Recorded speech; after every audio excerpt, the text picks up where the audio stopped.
The Dreams in the Witch House, Weird Tales, 1933. Whether the dreams brought on the fever or the fever brought on the dreams, Walter Gilman did not know. Behind everything crouched the brooding, festering horror of the ancient town, and of the mouldy, unhallowed garret gable where he wrote and studied and wrestled with figures and formulae when he was not tossing on the meager iron bed. His ears were growing sensitive to a preternatural and intolerable degree, and he had long ago stopped the cheap mantel clock whose ticking had come to seem like a thunder of artillery. At night the subtle stirring of the black city outside, the sinister scurrying of rats in the wormy partitions, and the creaking of hidden timbers in the centuried house, were enough to give him a sense of strident pandemonium. The darkness always teemed with unexplained sound, and yet he sometimes shook with fear lest the noises he heard should subside and allow him to hear certain other fainter noises which he suspected were lurking behind them. He was in the changeless, legend-haunted city of Arxham, with its clustering gambrel roofs that sway and sag over attics where witches hid from the king's men in the dark, olden years of the province. Nor was any spot in that city more steeped in macabre memory than the gable room which harboured him, for it was this house and this room which had likewise harboured old Kezia Mason, whose flight from Salem jail at the last no one was ever able to explain. That was in 1692, the jailer had gone mad and babbled of a small white-fanged furry thing which scuttled out of Kezia's cell, and not even Cotton Mather could explain the curves and angles smeared on the grey stone walls with some red, sticky fluid. Possibly Gilman ought not to have studied so hard. Non-Euclidean calculus and quantum physics are enough to stretch any brain, and when one mixes them with folklore, and tries to trace a strange background of multidimensional reality behind the ghoulish hints of the Gothic tales and the wild whispers of the chimney corner, one can hardly expect to be wholly free from mental tension. Gilman came from Haverhill, but it was only after he had entered college in Arxham that he began to connect his mathematics with the fantastic legends of elder magic. Something in the air of the hoary town worked obscurely on his imagination. The professors at Miskatonic had urged him to slacken up, and had voluntarily cut down his course at several points. Moreover, they had stopped him from consulting the dubious old books on forbidden secrets that were kept under lock and key in a vault at the university library. But all these precautions came late in the day, so that Gilman had some terrible hints from the dreaded Necronomicon of Abdul al-Hazred, the fragmentary Book of Ibn, and the suppressed Unaussprechlichen Kulten of von Junz to correlate with his abstract formulae on the properties of space and the linkage of dimensions known and unknown. He knew his room was in the old witch house, that, indeed, was why he had taken it. There was much in the Essex County records about Kezia Mason's trial, and what she had admitted under pressure to the court of Oyer and Terminer had fascinated Gilman beyond all reason. She had told Judge Hathorne of lines and curves that could be made to point out directions leading through the walls of space to other spaces beyond, and had implied that such lines and curves were frequently used at certain midnight meetings in the dark valley of the White Stone beyond Meadow Hill and on the unpeopled island in the river. She had spoken also of the Black Man, of her oath, and of her new secret name of Nahab. Then she had drawn those devices on the walls of her cell and vanished. Gilman believed strange things about Kezia, and had felt a queer thrill on learning that her dwelling was still standing after more than 235 years. When he heard the hushed Arxham whispers about Kezia's persistent presence in the old house and the narrow streets, about the irregular human tooth marks left on certain sleepers in that and other houses, about the childish cries heard near May Eve, and Hallow Mass, about the stench often noted in the old house's attic just after those dreaded seasons, and about the small, furry, sharp-toothed thing which haunted the mouldering structure and the town and nuzzled people curiously in the black. Hours before dawn, he resolved to live in the place at any cost. A room was easy to secure, for the house was unpopular, hard to rent, and long given over to cheap lodgings. Gilman could not have told what he expected to find there, but he knew he wanted to be in the building where some circumstance had more or less suddenly given a mediocre old woman of the 17th century an insight into mathematical depths perhaps beyond the utmost modern delvings of Planck, Heisenberg, Einstein, and de Sitter. He studied the timber and plaster walls for traces of cryptic designs at every accessible spot where the paper had peeled, and within a week managed to get the eastern attic room where Kezia was held to have practiced her spells. It had been vacant from the first, for no one had ever been willing to stay there long, but the Polish landlord had grown wary about renting it. Yet nothing whatever happened to Gilman till about the time of the fever. No ghostly Kezia flitted through the somber halls and chambers, no small furry thing crept into his dismal eyrie to nuzzle him, and no record of the witch's incantations rewarded his constant search. Sometimes he would take walks through shadowy tangles of unpaved musty-smelling lanes where eldritch brown houses of unknown age leaned and tottered and leered mockingly through narrow, small-paned windows. Here he knew strange things had happened once, and there was a faint suggestion behind the surface that everything of that monstrous past might not, at least in the darkest, narrowest, and most intricately crooked alleys, have utterly perished. He also rowed out twice to the ill-regarded island in the river, and made a sketch of the singular angles described by the moss-grown rows of grey standing stones whose origin was so obscure and immemorial. Gilman's room was of good size but queerly irregular shape, the north wall slating perceptibly inward from the outer to the inner end, while the low ceiling slanted gently downward in the same direction. Aside from an obvious rat hole and the signs of other stopped-up ones, there was no access, nor any appearance of a former avenue of access, to the space which must have existed between the slanting wall and the straight outer wall on the house's north side, though a view from the exterior showed where a window had been boarded up at a very remote date. The loft above the ceiling, which must have had a slanting floor, was likewise inaccessible.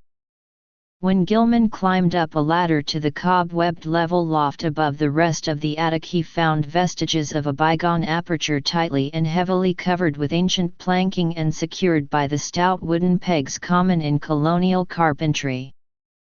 No amount of persuasion, however, could induce the stolid landlord to let him investigate either of these two closed spaces. As time wore along, his absorption in the irregular wall and ceiling of his room increased, for he began to read into the odd angles a mathematical significance which seemed to offer vague clues regarding their purpose. Old Kezia, he reflected, might have had excellent reasons for living in a room with peculiar angles, for was it not through certain angles that she claimed to have gone outside the boundaries of the world of space we know? His interest gradually veered away from the unplumbed voids beyond the slanting surfaces, since it now appeared that the purpose of those surfaces concerned the side he was on. The touch of brain fever and the dreams began early in February. For some time, apparently, the curious angles of Gilman's room had been having a strange, almost hypnotic effect on him, and as the bleak winter advanced he had found himself staring more and more intently at the corner where the down-slanting ceiling met the inward slanting wall. About this period his inability to concentrate on his formal studies worried him considerably, his apprehensions about the mid-year examinations being very acute. But the exaggerated sense of bearing was scarcely less annoying. Life had become an insistent and almost unendurable cacophony, and there was that constant, terrifying impression of other sounds, perhaps from regions beyond life, trembling on the very brink of audibility. So far as concrete noises went, the rats in the ancient partitions were the worst. Sometimes their scratching seemed not only furtive but deliberate. When it came from beyond the slanting north wall it was mixed with a sort of dry rattling, and when it came from the century-closed loft above the slanting ceiling Gilman always braced himself as if expecting some horror which only bided its time before descending to engulf him utterly. The dreams were wholly beyond the pale of sanity, and Gilman felt that they must be a result, jointly, of his studies in mathematics and in folklore. He had been thinking too much about the vague regions which his formulae told him must lie beyond the 3 dimensions we know, and about the possibility that old Kezia Mason, guided by some influence past all conjecture, had actually found the gate to those regions. The yellowed country records containing her testimony and that of her accusers were so damnably suggestive of things beyond human experience, and the descriptions of the darting little furry object which served as her familiar were so painfully realistic despite their incredible details. That object, no larger than a good-sized rat and quaintly called by the townspeople Brown Jenkin, seemed to have been the fruit of a remarkable case of sympathetic herd delusion, for in 1692 no less than 11 persons had testified to glimpsing it. There were recent rumors, too, with a baffling and disconcerting amount of agreement. Witnesses said it had long hair and the shape of a rat, but that its sharp-toothed, bearded face was evilly human while its paws were like tiny human hands. It took messages betwixt old Kezia and the devil, and was nursed on the witch's blood, which it sucked like a vampire. Its voice was a kind of loathsome titter, and it could speak all languages. Of all the bizarre monstrosities in Gilman's dreams, nothing filled him with greater panic and nausea than this blasphemous and diminutive hybrid, whose image flitted across his vision in a form 1,000-fold more hateful than anything his waking mind had deduced from the ancient records and the modern whispers. Gilman's dreams consisted largely in plunges through limitless abysses of inexplicably colored twilight and bafflingly disordered sound, abysses whose material and gravitational properties, and whose relation to his own entity, he could not even begin to explain. He did not walk or climb, fly or swim, crawl or wriggle, yet always experienced a mode of motion partly voluntary and partly involuntary. Of his own condition he could not well judge, for sight of his arms, legs, and torso seemed always cut off by some odd disarrangement of perspective, but he felt that his physical organization and faculties were somehow marvelously transmuted and obliquely projected, though not without a certain grotesque relationship to his normal proportions and properties. The abysses were by no means vacant, being crowded with indescribably angled masses of alien-hued substance, some of which appeared to be organic while others seemed inorganic. A few of the organic objects tended to awake vague memories in the back of his mind, though he could form no conscious idea of what they mockingly resembled or suggested. In the later dreams he began to distinguish separate categories into which the organic objects appeared to be divided, and which seemed to involve in each case a radically different species of conduct pattern and basic motivation. Of these categories one seemed to him to include objects slightly less illogical and irrelevant in their motions than the members of the other categories. All the objects, organic and inorganic alike, were totally beyond description or even comprehension. Gilman sometimes compared the inorganic matter to prisms, labyrinths, clusters of cubes and planes, and cyclopean buildings, and the organic things struck him variously as groups of bubbles, octopi, centipedes, living Hindu idols, and intricate arabesques roused into a kind of Ophidian animation. Everything he saw was unspeakably menacing and horrible, and whenever one of the organic entities appeared by its motions to be noticing him, he felt a stark, hideous fright which generally jolted him awake. Of how the organic entities moved, he could tell no more than of how he moved himself.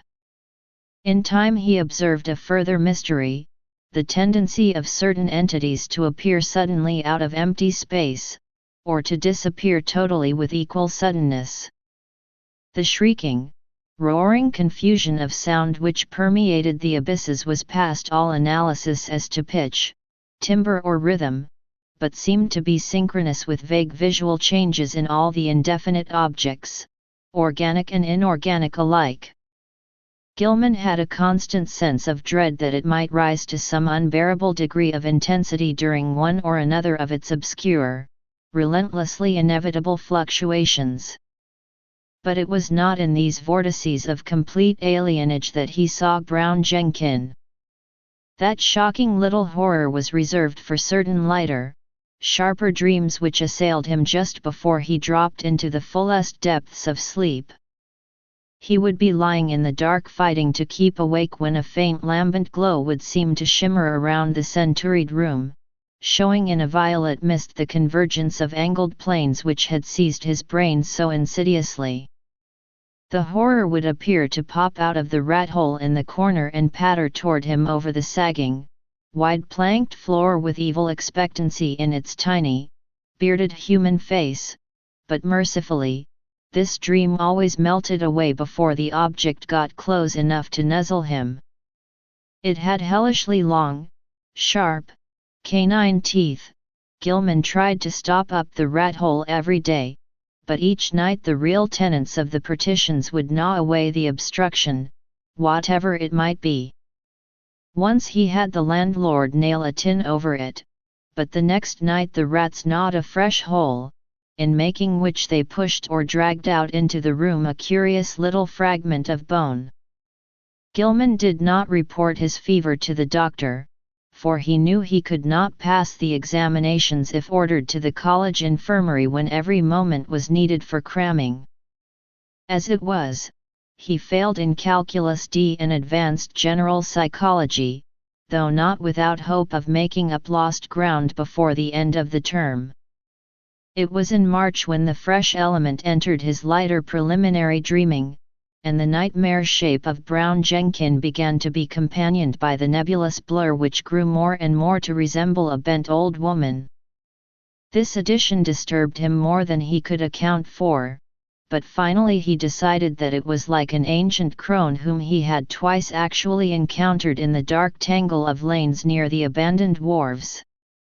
On those occasions the evil, sardonic, and seemingly unmotivated stare of the beldam had set him almost shivering, especially the first time when an overgrown rat darting across the shadowed mouth of a neighboring alley had made him think irrationally of Brown Jenkin. Now, he reflected, those nervous fears were being mirrored in his disordered dreams. That the influence of the old house was unwholesome he could not deny, but traces of his early morbid interest still held him there. He argued that the fever alone was responsible for his nightly fantasies, and that when the touch abated he would be free from the monstrous visions. Those visions, however, were of absorbing vividness and convincingness, and whenever he awaked he retained a vague sense of having undergone much more than he remembered. He was hideously sure that in unrecalled dreams he had talked with both Brown Jenkin and the old woman, and that they had been urging him to go somewhere with them and to meet a third being of greater potency. Toward the end of March he began to pick up in his mathematics, though the other studies bothered him increasingly. He was getting an intuitive knack for solving Riemannian equations, and astonished Professor Upham by his comprehension of fourth-dimensional and other problems which had floored all the rest of the class.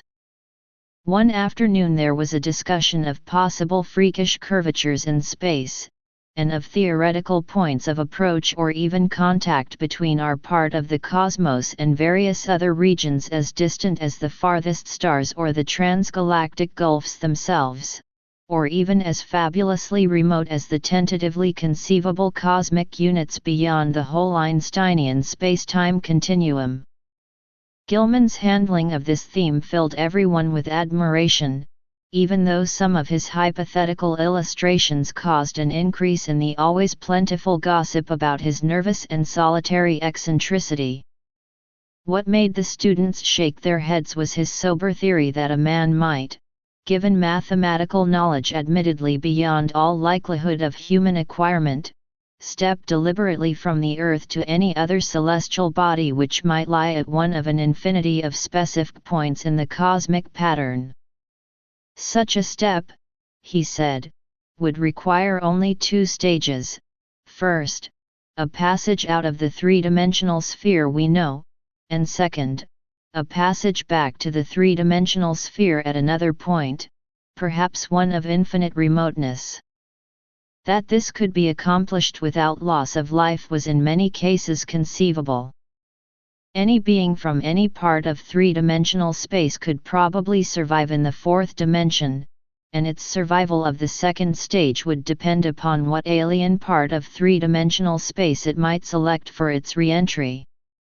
Denizens of some planets might be able to live on certain others, even planets belonging to other galaxies, or to similar dimensional phases of other space-time continua, though of course there must be vast numbers of mutually uninhabitable even though mathematically juxtaposed bodies or zones of space.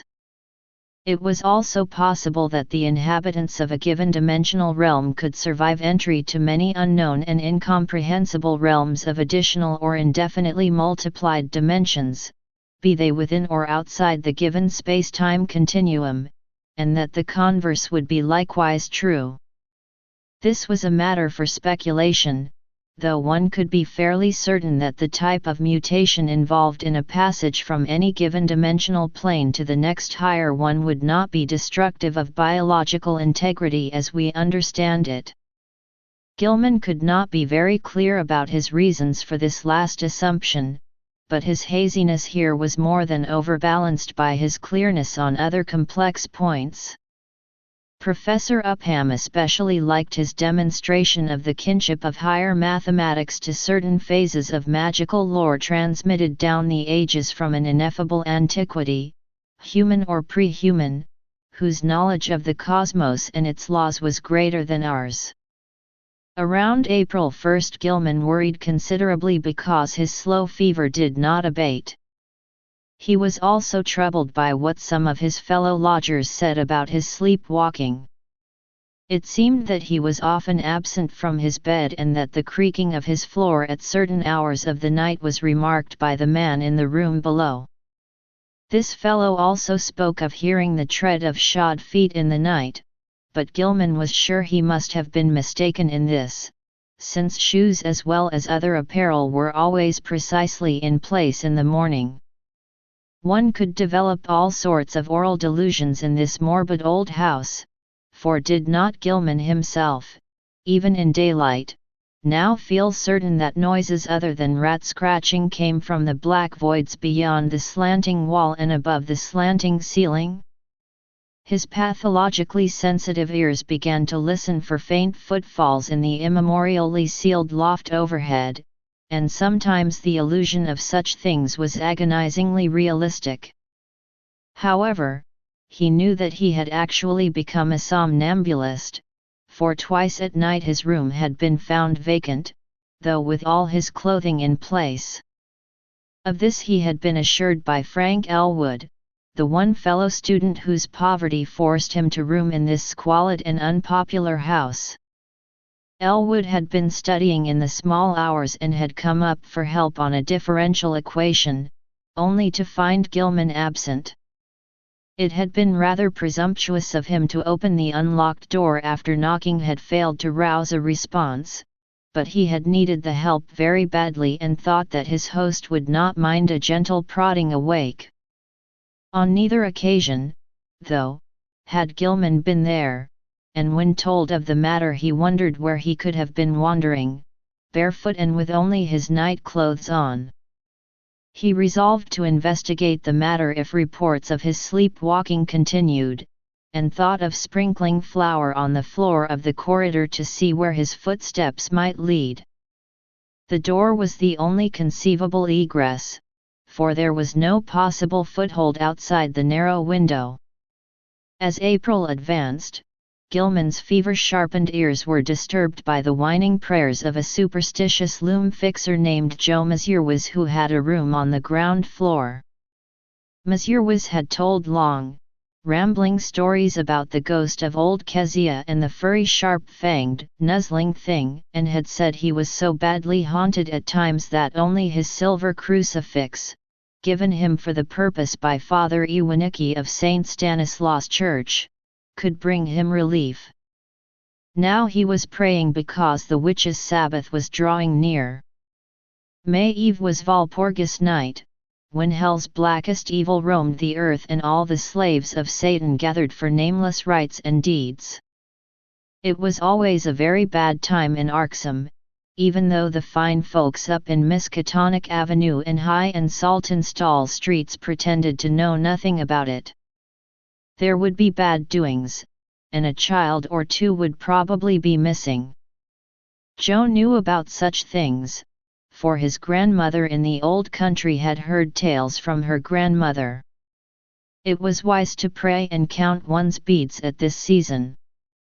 For 3 months Kezia and Brown Jenkin had not been near Joe's room, nor near Paul Koinski's room, nor anywhere else, and it meant no good when they held off like that. They must be up to something.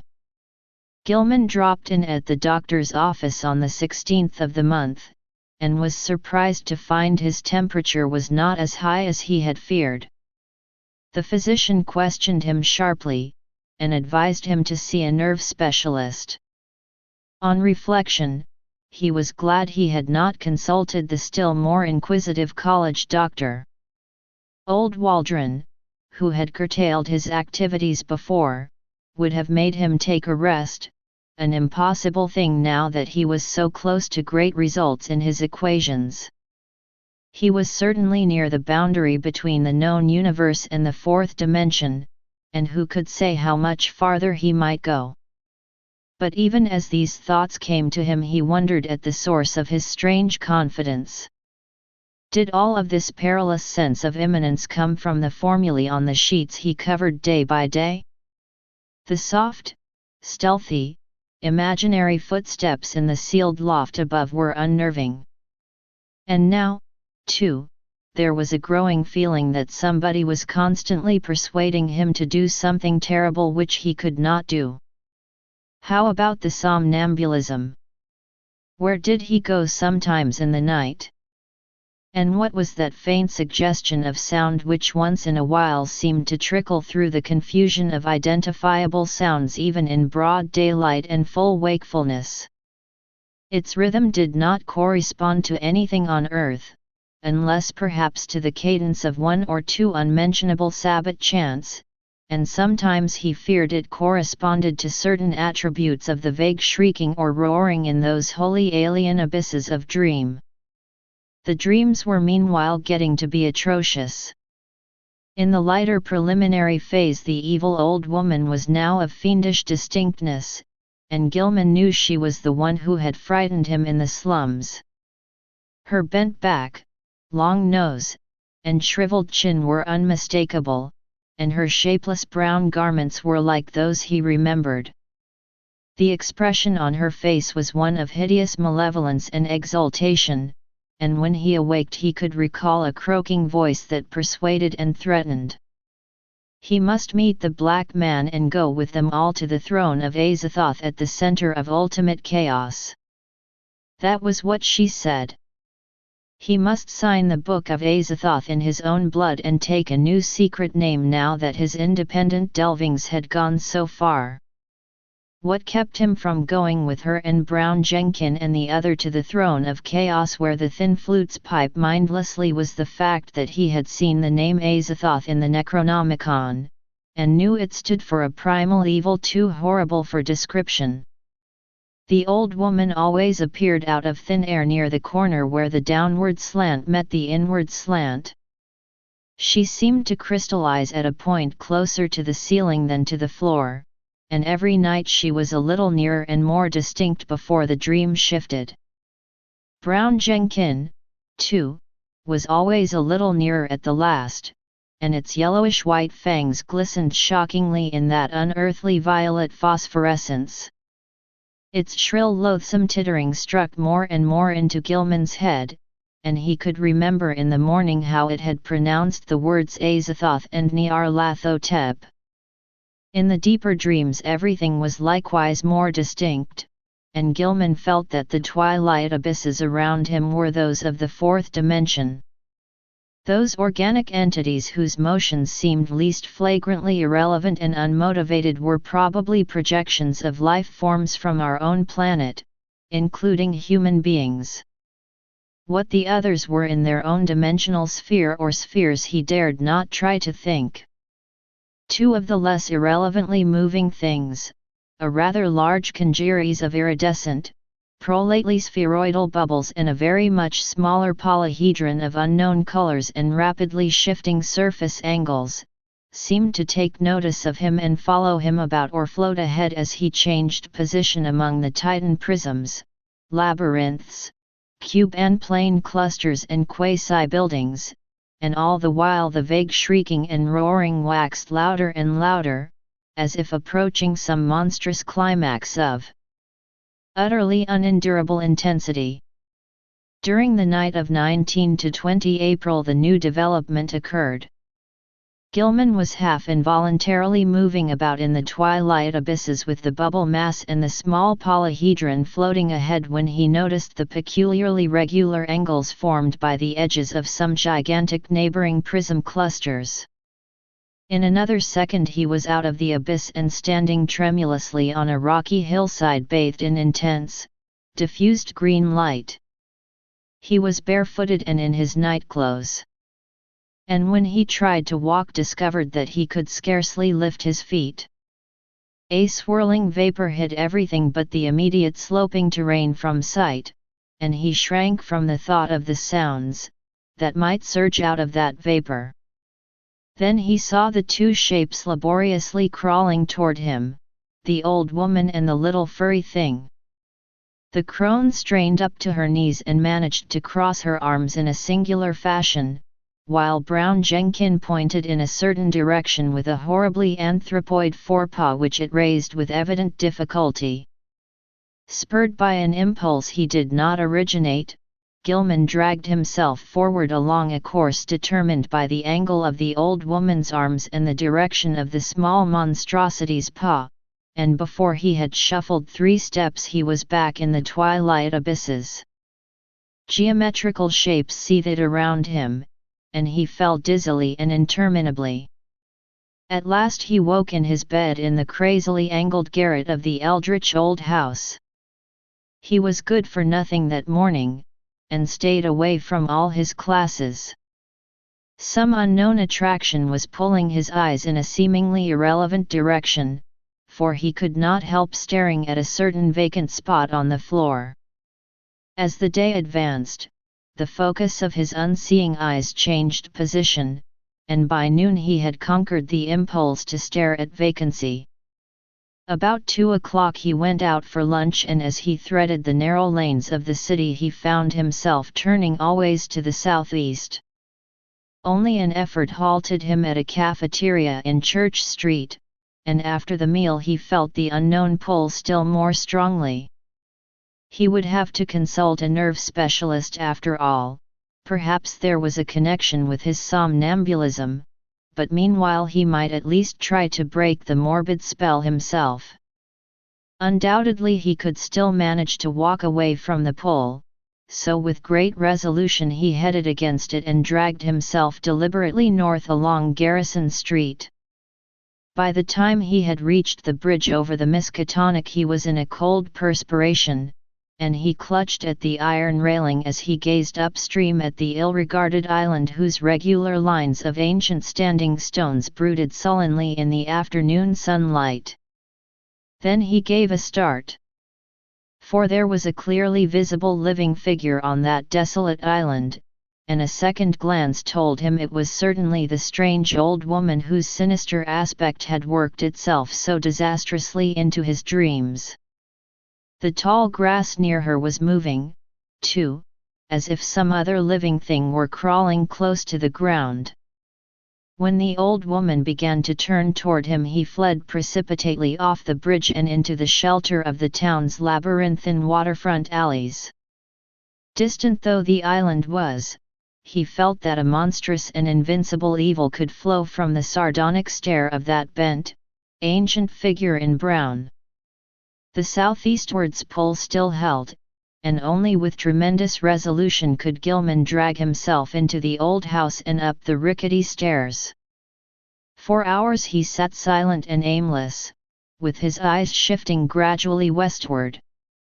About 6 o'clock his sharpened ears caught the whining prayers of Joe Messier was 2 floors below, and in desperation he seized his hat and walked out into the sunset golden streets, letting the now directly southward pull carry him where it might. An hour later darkness found him in the open fields beyond Hangman's Brook, with the glimmering spring stars shining ahead. The urge to walk was gradually changing to an urge to leap mystically into space, and suddenly he realized just where the source of the pull lay. It was in the sky. A definite point among the stars had a claim on him and was calling him. Apparently it was a point somewhere between Hydra and Argo Novis, and he knew that he had been urged toward it ever since he had awaked soon after dawn. In the morning it had been underfoot, and now it was roughly south but stealing toward the west. What was the meaning of this new thing? Was he going mad? How long would it last? Again mustering his resolution, Gilman turned and dragged himself back to the sinister old house. Monsieur was waiting for him at the door, and seemed both anxious and reluctant to whisper some fresh bit of superstition. It was about the witch light. Joe had been out celebrating the night before, and it was Patriots' Day in Massachusetts, and had come home after midnight. Looking up at the house from outside, he had thought at first that Gilman's window was dark, but then he had seen the faint violet glow within. He wanted to warn the gentleman about that glow, for everybody in Arxham knew it was Kezia's witch light which played near Brown Jenkin and the ghost of the old crone herself. He had not mentioned this before, but now he must tell about it because it meant that Kezia and her long-toothed familiar were haunting the young gentleman. Sometimes he and Paul Koinski and landlord Dombrowski thought they saw that light seeping out of cracks in the sealed loft above the young gentleman's room, but they had all agreed not to talk about that. However, it would be better for the gentleman to take another room and get a crucifix from some good priest like Father Iwanicki. As the man rambled on, Gilman felt a nameless panic clutch at his throat. He knew that Joe must have been half drunk when he came home the night before, yet the mention of a violet light in the garret window was of frightful import. It was a lambent glow of this sort which always played about the old woman and the small furry thing in those lighter, sharper dreams which prefaced his plunge into unknown abysses, and the thought that a wakeful second person could see the dream luminance was utterly beyond sane harborage. Yet where had the fellow got such an odd notion? Had he himself talked as well as walked around the house in his sleep? No, Joe said, he had not, but he must check up on this. Perhaps Frank Elwood could tell him something, though he hated to ask. Fever, wild dreams, somnambulism, illusions of sounds, a pull toward a point in the sky, and now a suspicion of insane sleep-talking. He must stop studying, see a nerve specialist, and take himself in hand. When he climbed to the second story, he paused at Elwood's door but saw that the other youth was out. Reluctantly he continued up to his garret room and sat down in the dark. His gaze was still pulled to the southward, but he also found himself listening intently for some sound in the closed loft above, and half imagining that an evil violet light seeped down through an infinitesimal crack in the low, slanting ceiling. That night as Gilman slept, the violet light broke upon him with heightened intensity, and the old witch and small furry thing, getting closer than ever before, mocked him with inhuman squeals and devilish gestures. He was glad to sink into the vaguely roaring twilight abysses, though the pursuit of that iridescent bubble congeries and that kaleidoscopic little polyhedron was menacing and irritating. Then came the shift as vast converging planes of a slippery-looking substance loomed above and below him, a shift which ended in a flash of delirium and a blaze of unknown, alien light in which yellow, carmine, and indigo were madly and inextricably blended. He was half lying on a high, fantastically balustrade terrace above a boundless jungle of outlandish, incredible peaks, balanced plains, domes, minarets, horizontal discs poised on pinnacles, and numberless forms of still greater wildness, some of stone and some of metal, which glittered gorgeously in the mixed, almost blistering glare from a polychromatic sky. Looking upward he saw three stupendous discs of flame, each of a different hue, and at a different height above an infinitely distant curving horizon of low mountains.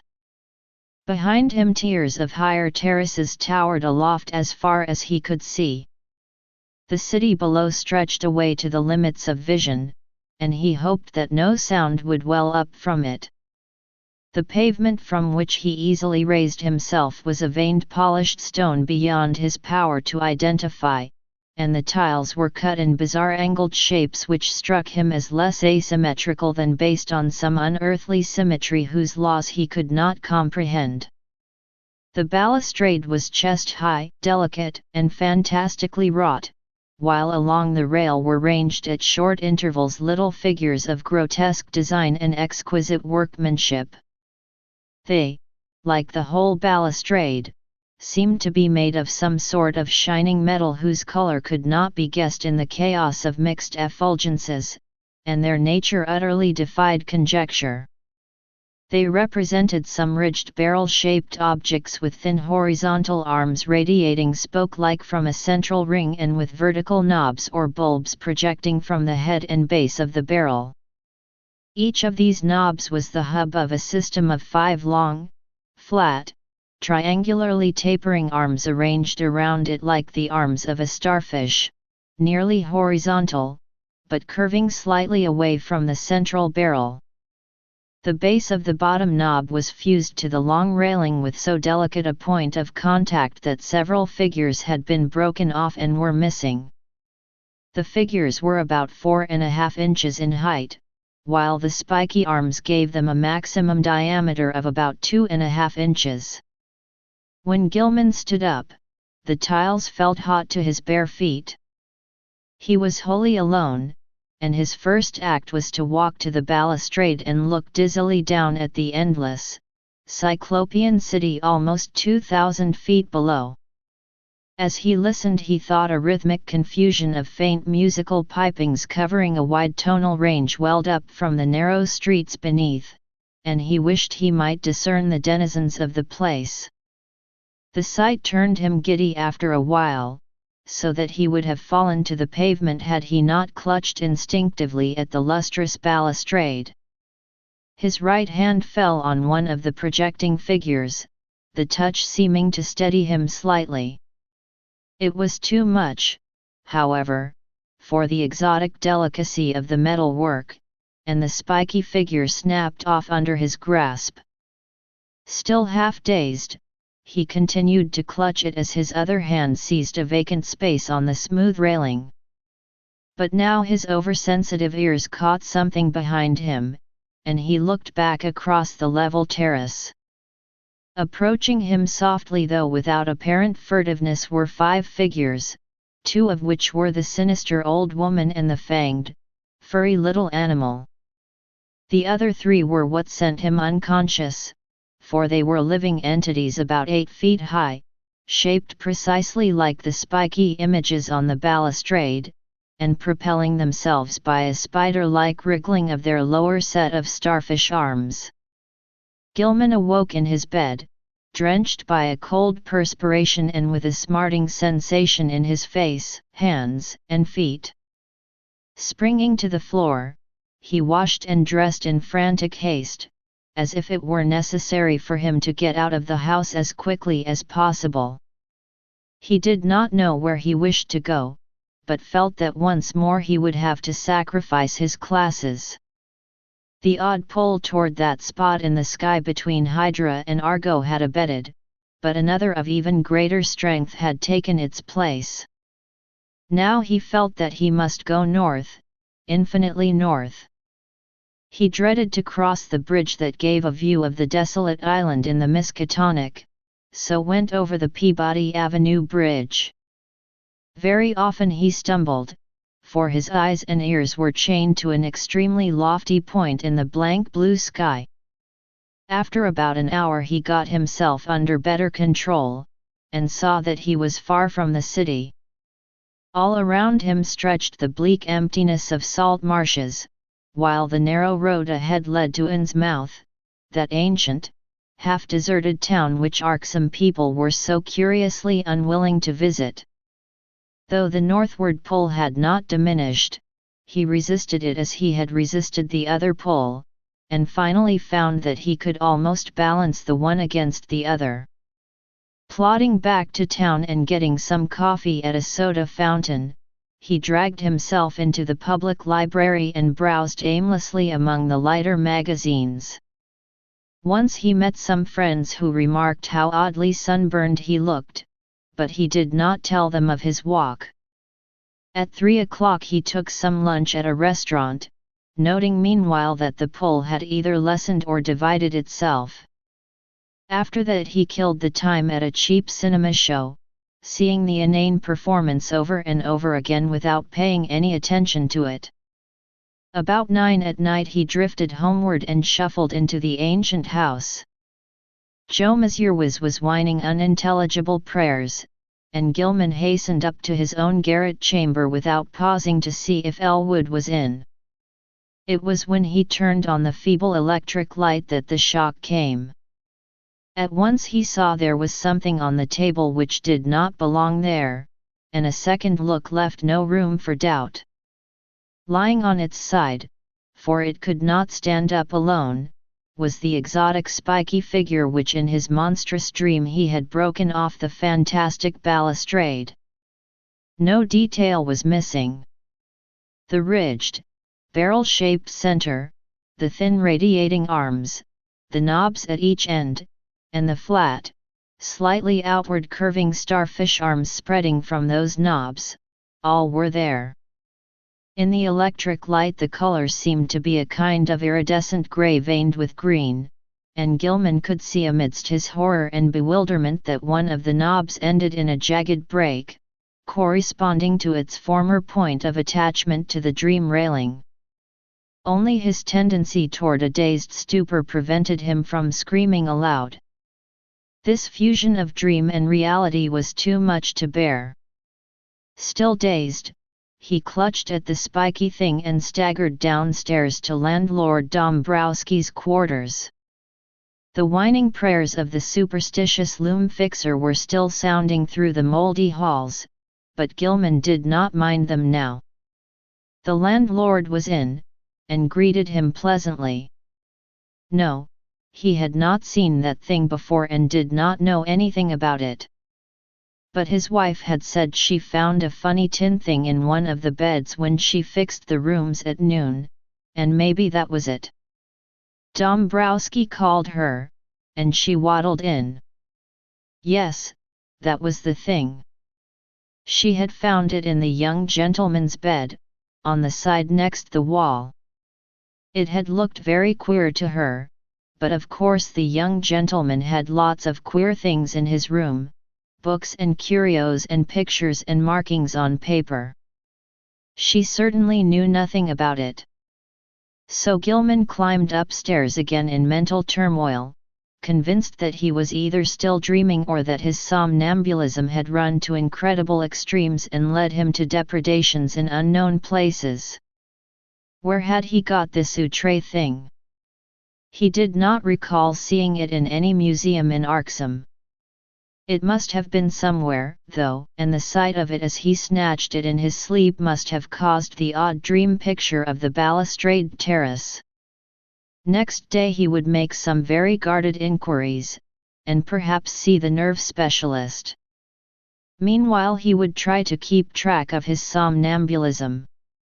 As he went upstairs and across the garret hall he sprinkled about some flour which he had borrowed, with a frank admission as to its purpose, from the landlord. He had stopped at Elwood's door on the way, but had found all dark within. Entering his room, he placed the spiky thing on the table, and lay down in complete mental and physical exhaustion without pausing to undress. From the closed loft above the slating ceiling he thought he heard a faint scratching and patting, but he was too disorganized even to mind it. That cryptical pull from the north was getting very strong again, though it seemed now to come from a lower place in the sky. In the dazzling violet light of dream the old woman and the fanged, furry thing came again and with a greater distinctness than on any former occasion. This time they actually reached him, and he felt the crone's withered claws clutching at him. He was pulled out of bed and into empty space, and for a moment he heard a rhythmic roaring and saw the twilight amorphousness of the vague abysses seething around him. But that moment was very brief, for presently he was in a crude, windowless little space with rough beams and planks rising to a peak just above his head, and with a curious slanting floor underfoot. Propped level on that floor were low cases full of books of every degree of antiquity and disintegration, and in the center were a table and bench, both apparently fastened in place. Small objects of unknown shape and nature were ranged on the tops of the cases, and in the flaming violet light Gilman thought he saw a counterpart of the spiky image which had puzzled him so horribly. On the left the floor fell abruptly away, leaving a black triangular gulf out of which, after a second's dry rattling, there presently climbed the hateful little furry thing with the yellow fangs and bearded human face. The evilly grinning beldam still clutched him, and beyond the table stood a figure he had never seen before, a tall, lean man of dead black coloration but without the slightest sign of negroid features, wholly devoid of either hair or beard, and wearing as his only garment a shapeless robe of some heavy black fabric. His feet were indistinguishable because of the table and bench, but he must have been shod, since there was a clicking whenever he changed position. The man did not speak, and bore no trace of expression on his small, regular features. He merely pointed to a book of prodigious size which lay open on the table, while the beldam thrust a huge grey quill into Gilman's right hand. Over everything was a pall of intensely maddening fear, and the climax was reached when the furry thing ran up the dreamer's clothing to his shoulders and then down his left arm, finally biting him sharply in the wrist just below his cuff. As the blood spurted from this wound Gilman lapsed into a faint. He awaked on the morning of the 22nd with a pain in his left wrist, and saw that his cuff was brown with dried blood. His recollections were very confused, but the scene with the black man in the unknown space stood out vividly. The rats must have bitten him as he slept, giving rise to the climax of that frightful dream.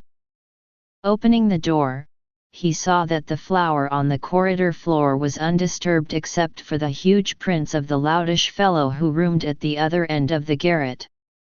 So he had not been sleepwalking this time. But something would have to be done about those rats. He would speak to the landlord about them. Again he tried to stop up the hole at the base of the slanting wall, wedging in a candlestick which seemed of about the right size. His ears were ringing horribly, as if with the residual echoes of some horrible noise heard in dreams. As he bathed and changed clothes he tried to recall what he had dreamed after the scene in the violet-lit space, but nothing definite would crystallize in his mind. That scene itself must have corresponded to the sealed loft overhead, which had begun to attack his imagination so violently, but later impressions were faint and hazy. There were suggestions of the vague, twilight abysses, and of still vaster, blacker abysses beyond them, abysses in which all fixed suggestions were absent.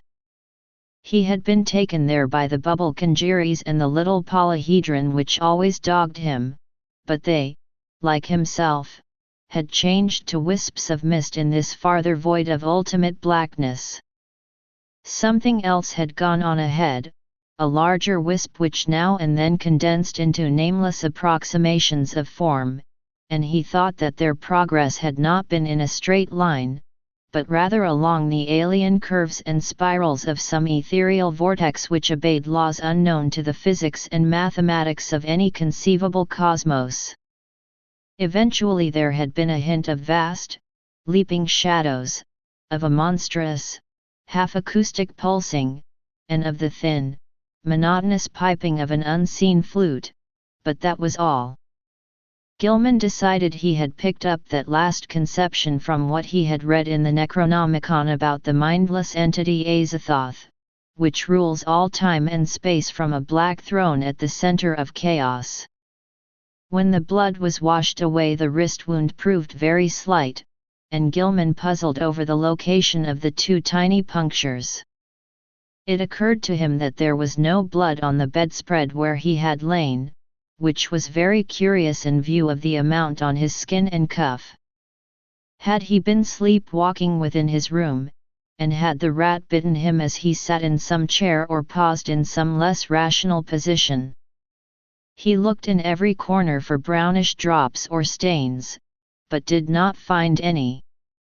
He had better, he thought, sprinkle flour within the room as well as outside the door, though after all no further proof of his sleepwalking was needed.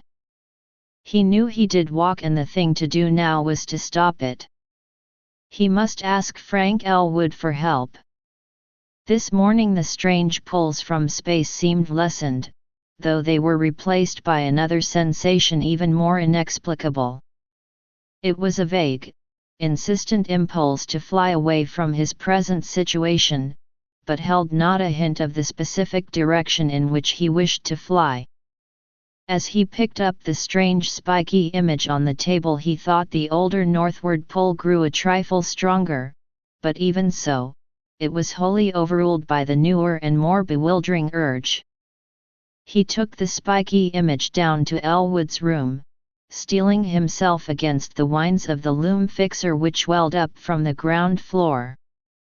Elwood was in, thank heaven, and appeared to be stirring about. There was time for a little conversation before leaving for breakfast and college, so Gilman hurriedly poured forth an account of his recent dreams and fears. His host was very sympathetic, and agreed that something ought to be done. He was shocked by his guest's drawn, haggard aspect, and noticed the queer, abnormal-looking sunburn which others had remarked during the past week. There was not much, though, that he could say. He had not seen Gilman on any sleepwalking expedition, and had no idea what the curious image could be. He had, though, heard the French-Canadian who lodged just under Gilman talking to Monsieur Wiz one evening. They were telling each other how badly they dreaded the coming of Walpurgis night, now only a few days off, and were exchanging pitying comments about the poor, doomed young gentleman.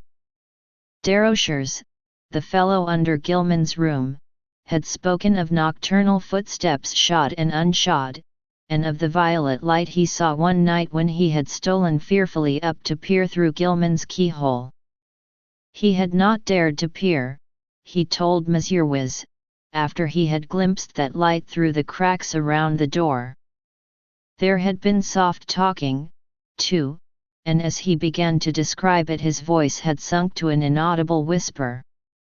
Elwood could not imagine what had set these superstitious creatures gossiping, but supposed their imaginations had been roused by Gilman's late hours and somnolent walking and talking on the one hand, and by the nearness of traditionally feared May Eve on the other hand. That Gilman talked in his sleep was plain, and it was obviously from Dérocher's keyhole listenings that the delusive notion of the violet dreamlight had got abroad. These simple people were quick to imagine they had seen any odd thing they had heard about. As for a plan of action, Gilman had better move down to Elwood's room and avoid sleeping alone. Elwood would, if awake, rouse him whenever he began to talk or rise in his sleep. Very soon, too, he must see the specialist.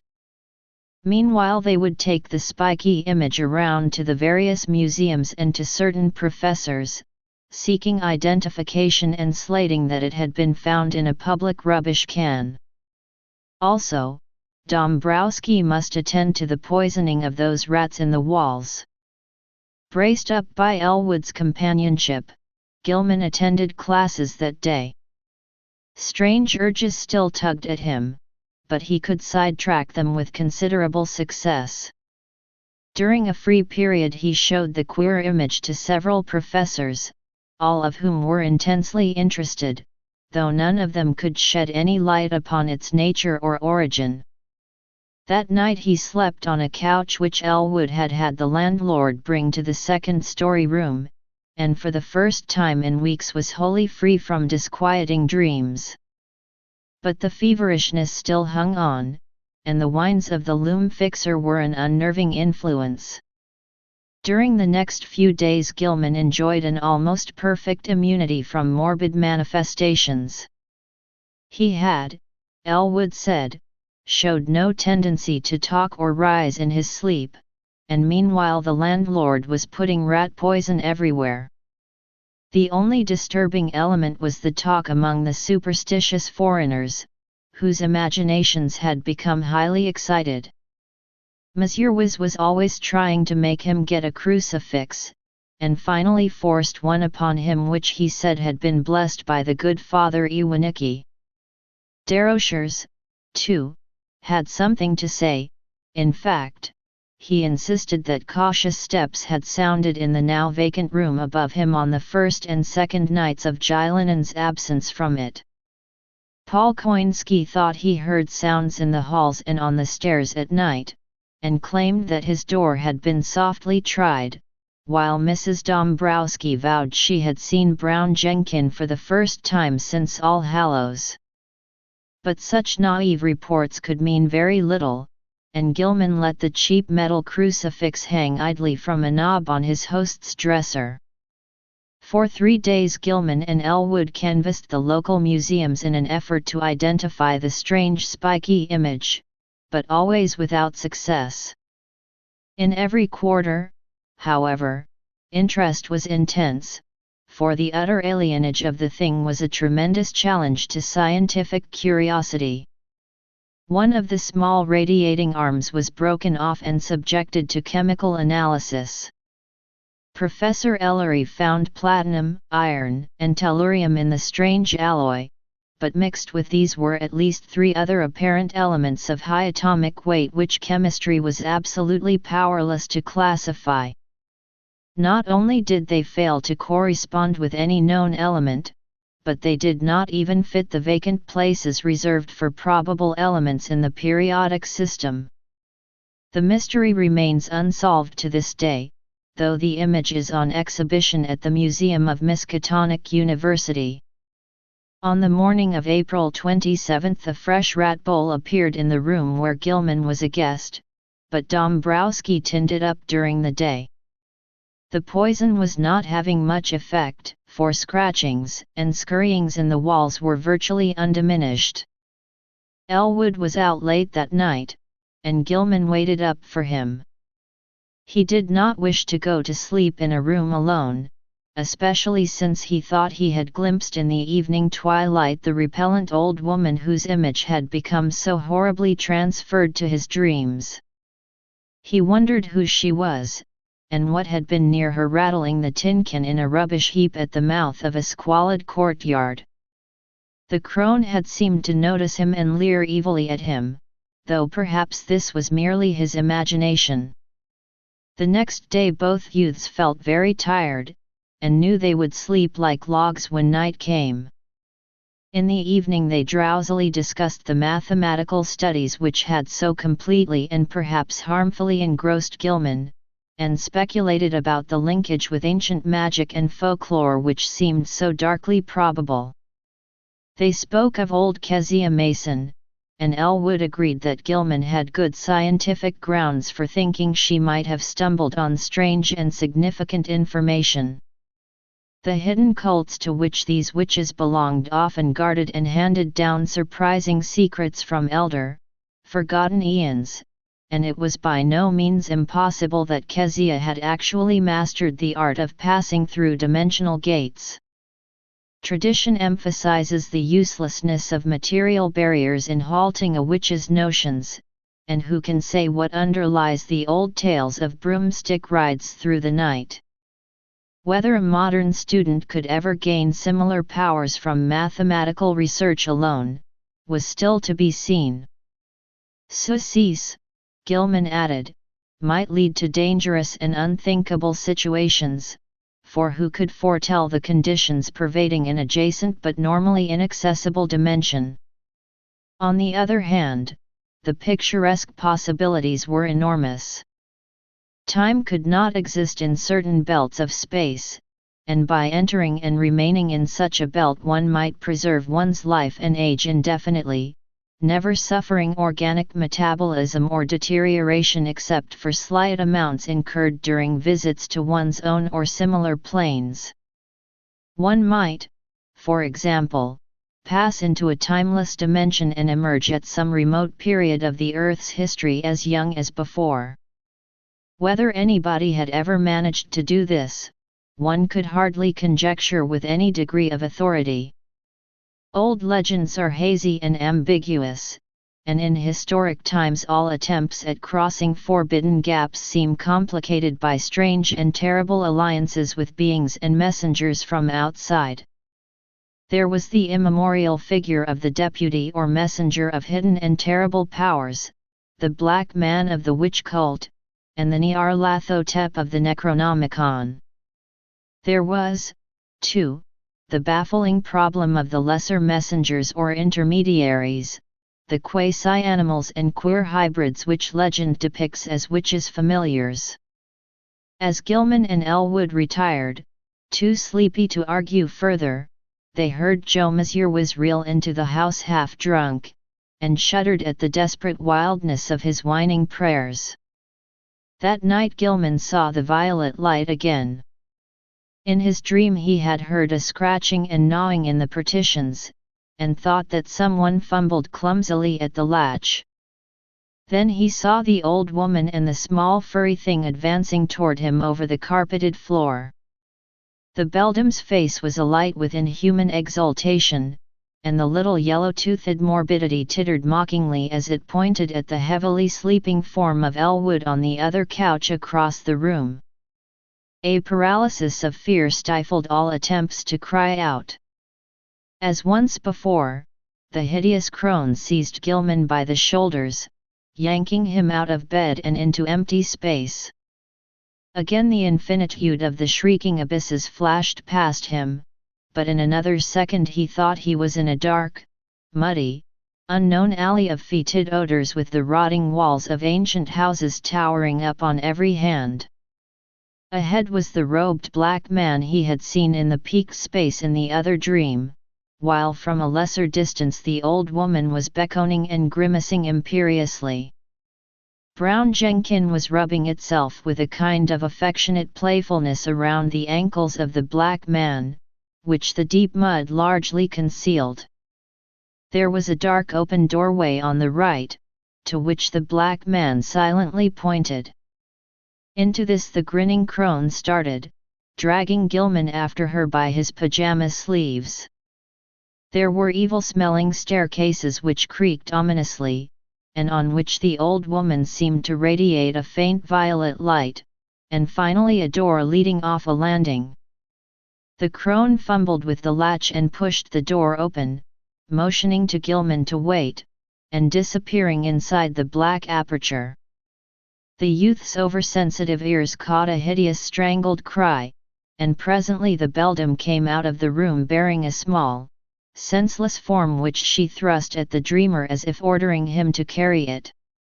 The sight of this form, and the expression on its face, broke the spell. Still too dazed to cry out, he plunged recklessly down the noisome staircase and into the mud outside, halting only when seized and choked by the waiting black man. As consciousness departed he heard the faint, shrill tittering of the fanged, rat-like abnormality. On the morning of the 29th Gilman awaked into a maelstrom of horror. The instant he opened his eyes he knew something was terribly wrong, for he was back in his old garret room with the slanting wall and ceiling, sprawled on the now unmade bed. His throat was aching inexplicably, and as he struggled to a sitting posture he saw with growing fright that his feet and pajama bottoms were brown with caked mud. For the moment his recollections were hopelessly hazy, but he knew at least that he must have been sleepwalking. Elwood had been lost too deeply in slumber to hear and stop him.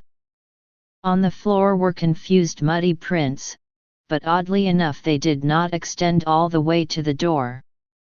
The more Gilman looked at them, the more peculiar they seemed, for in addition to those he could recognize as his there were some smaller, almost round markings, such as the legs of a large chair or a table might make, except that most of them tended to be divided into halves.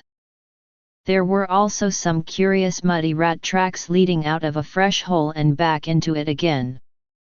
Utter bewilderment and the fear of madness racked Gilman as he staggered to the door and saw that there were no muddy prints outside. The more he remembered of his hideous dream the more terrified he felt, and it added to his desperation to hear Joe Messrs chanting mournfully 2 floors below. Descending to Elwood's room he roused his still sleeping host and began telling of how he had found himself, but Elwood could form no idea of what might really have happened. Where Gilman could have been, how he got back to his room without making tracks in the hall, and how the muddy, furniture-like prints came to be mixed with his in the garret chamber, were wholly beyond conjecture. Then there were those dark, livid marks on his throat, as if he had tried to strangle himself. He put his hands up to them, but found that they did not even approximately reach. The fanged, furry thing began tittering a continuation of the unknown ritual, while the witch croaked loathsome responses. Gilman felt a gnawing poignant abhorrence shoot through his mental and emotional paralysis, and the light metal bowl shook in his grasp. A second later the downward motion of the knife broke the spell completely, and he dropped the bowl with a resounding bell-like clangor while his hands darted out frantically to stop the monstrous deed.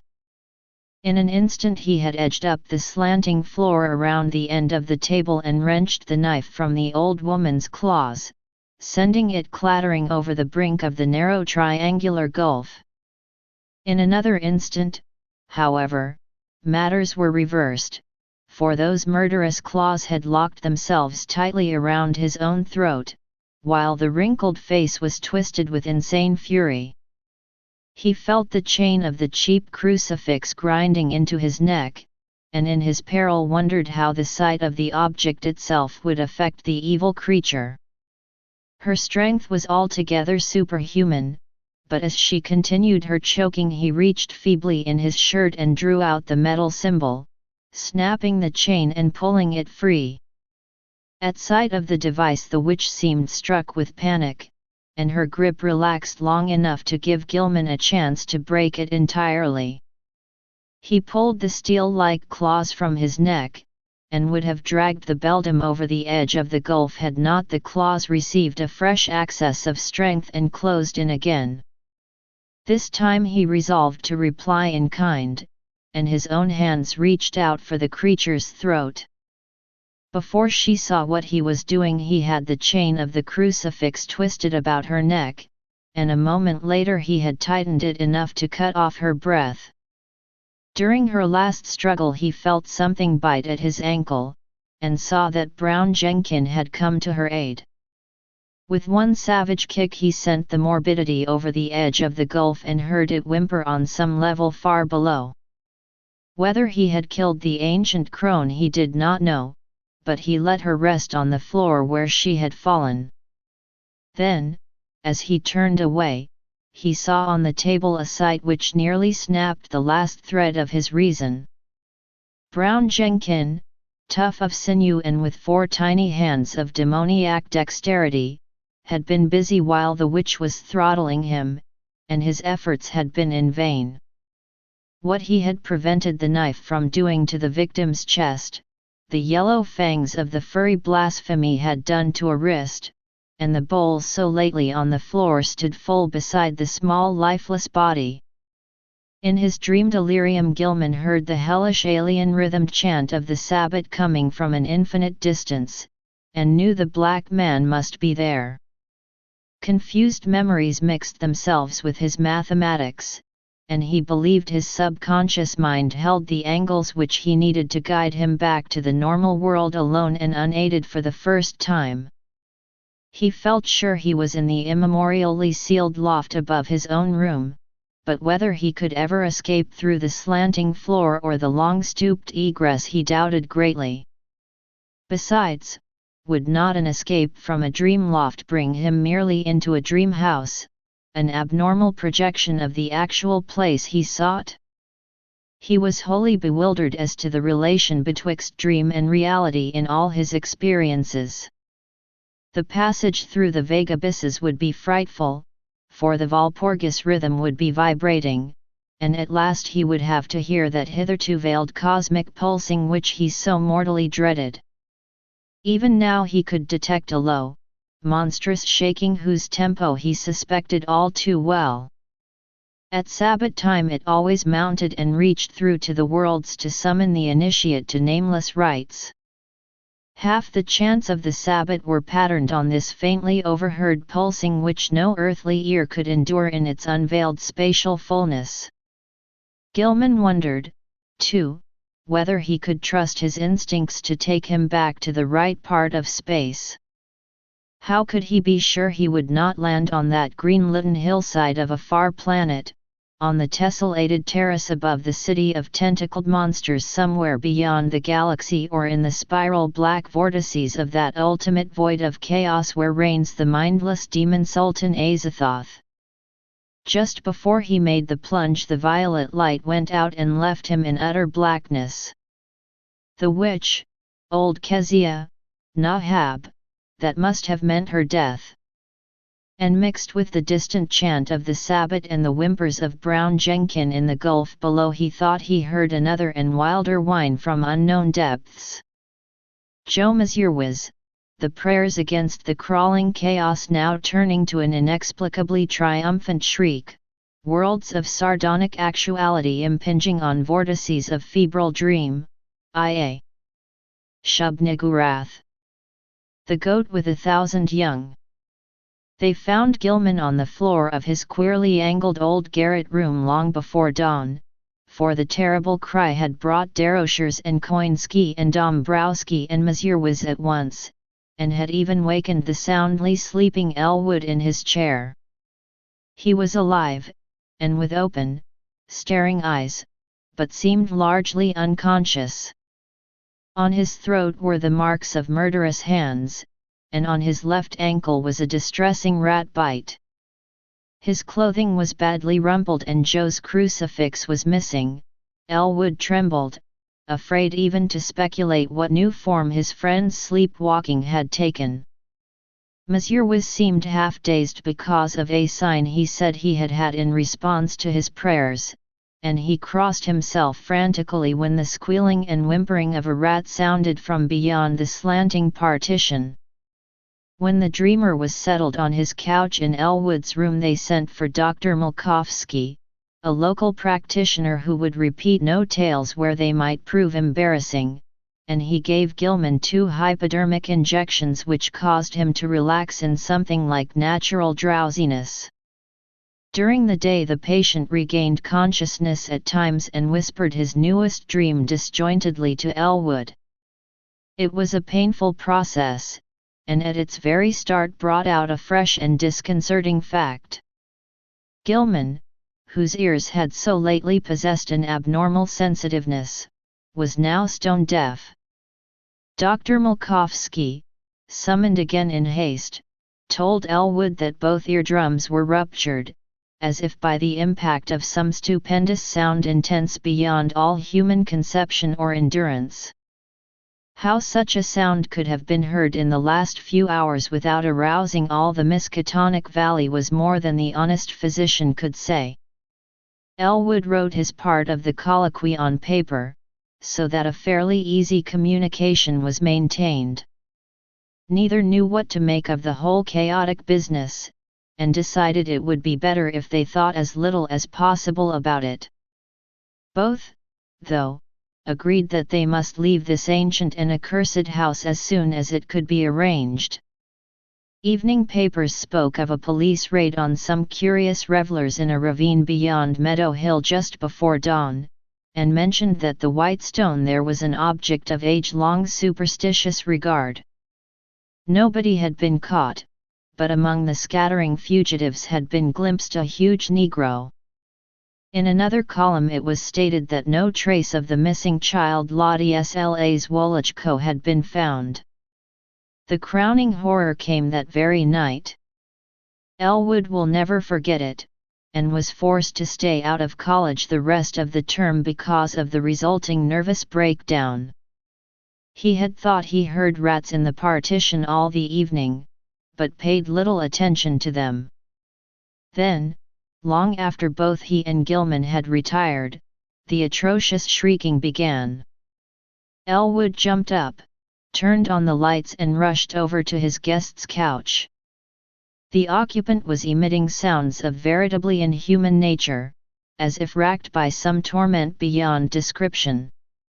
He was writhing under the bedclothes, and a great stain was beginning to appear on the blankets.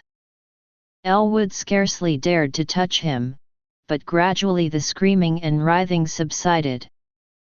By this time Dombrowski, Koinski, Desrochers, Monsieur Wiz, and the top-floor lodger were all crowding into the doorway, and the landlord had sent his wife back to telephone for Dr. Makawaki.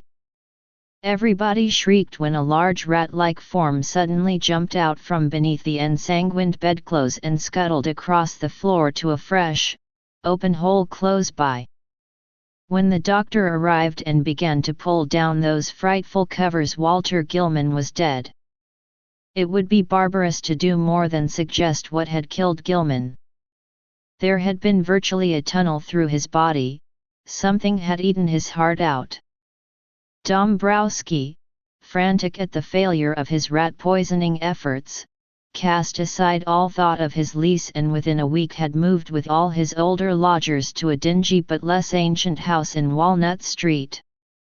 The worst thing for a while was keeping Joe Monsieur was quiet, for the brooding loom fixer would never stay sober, and was constantly whining and muttering about spectral and terrible things. It seems that on that last hideous night Joe had stooped to look at the crimson rat tracks which led from Gilman's couch to the nearby hole. On the carpet they were very indistinct, but a piece of open flooring intervened between the carpet's edge and the baseboard. There Monsieur Wiz had found something monstrous, or thought he had, for no one else could quite agree with him despite the undeniable queerness of the prints. The tracks on the flooring were certainly vastly unlike the average prints of a rat, but even Koinski and Desrochers would not admit that they were like the prints of 4 tiny human hands. The house was never rented again. As soon as Dombrowski left it, the pall of its final desolation began to descend, for people shunned it both on account of its old reputation and because of the new fetid odor. Perhaps the ex-landlord's rat poison had worked after all, for not long after his departure the place became a neighborhood nuisance. Health officials traced the smell to the closed spaces above and beside the eastern garret room, and agreed that the number of dead rats must be enormous. They decided, however, that it was not worth their while to hew open and disinfect the long-sealed spaces, for the feeder would soon be over, and the locality was not one which encouraged fastidious standards. Indeed, there were always vague local tales of unexplained stenches upstairs in the witch house just after May Eve and Hallow Mass. The neighbors acquiesced in the inertia, but the feeder nonetheless formed an additional count against the place.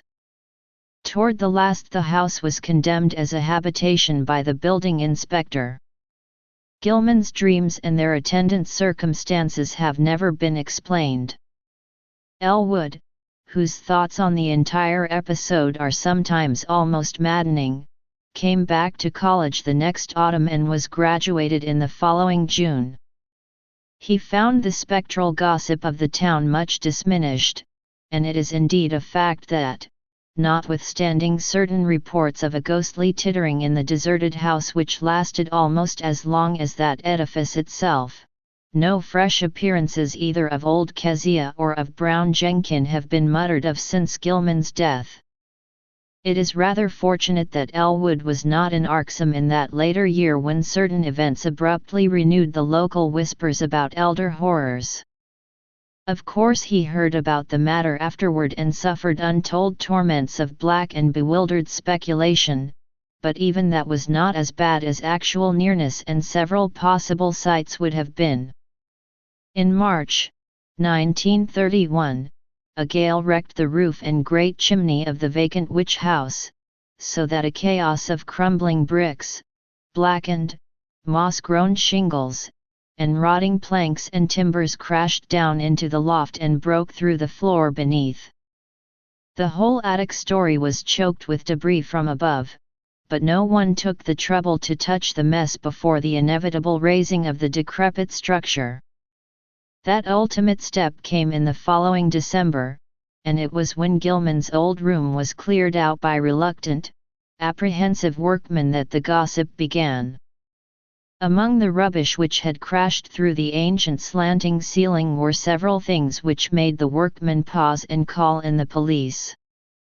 Later the police in turn called in the coroner and several professors from the university. There were bones, badly crushed and splintered, but clearly recognizable as human, whose manifestly modern date conflicted puzzlingly with the remote period at which their only possible lurking place, the low, slant-floored loft overhead, had supposedly been sealed from all human access. The coroner's physician decided that some belonged to a small child, while certain others, found mixed with shreds of rotten brownish cloth, belonged to a rather undersized, bent female of advanced years. Careful sifting of debris also disclosed many tiny bones of rats caught in the collapse, as well as older rat bones gnawed by small fangs in a fashion now and then highly productive of controversy and reflection.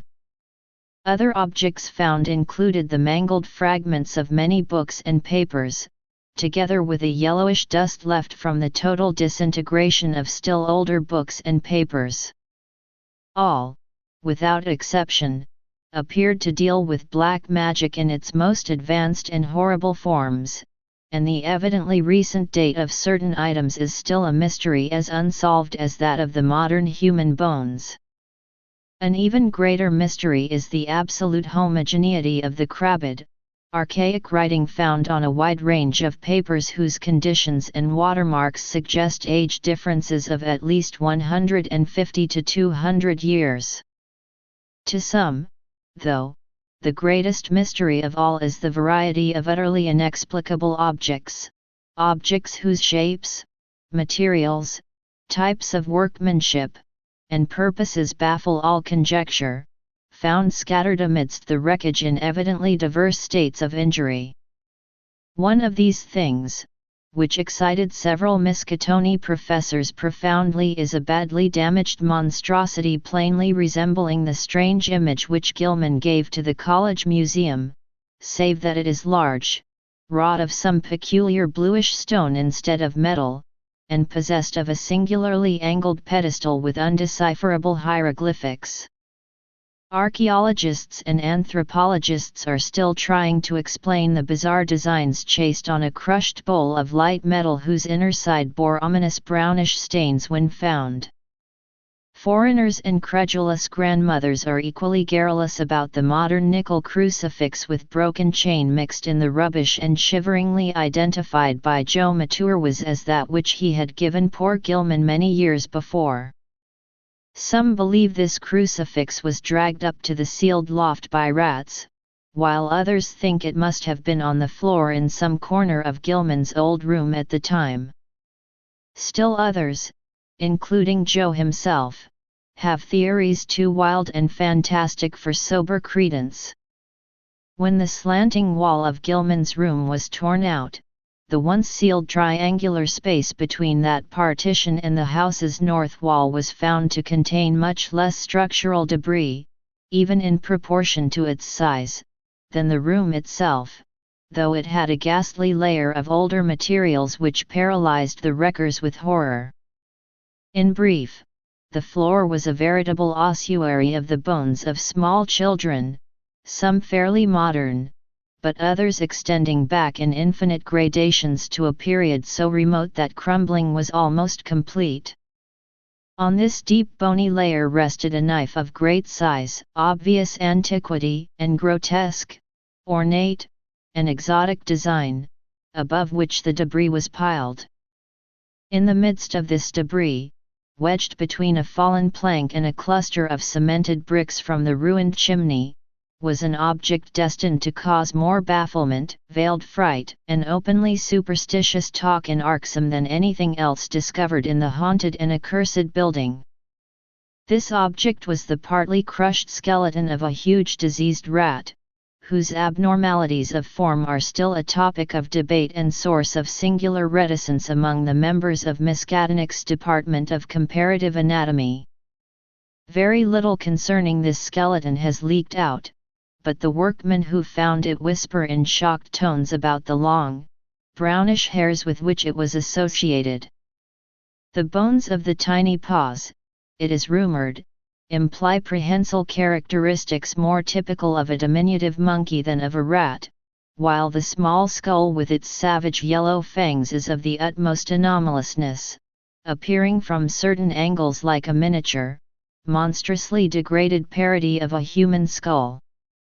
The workmen crossed themselves in fright when they came upon this blasphemy, but later burned candles of gratitude in St. Stanislaus Church because of the shrill, ghostly tittering they felt they would never hear again.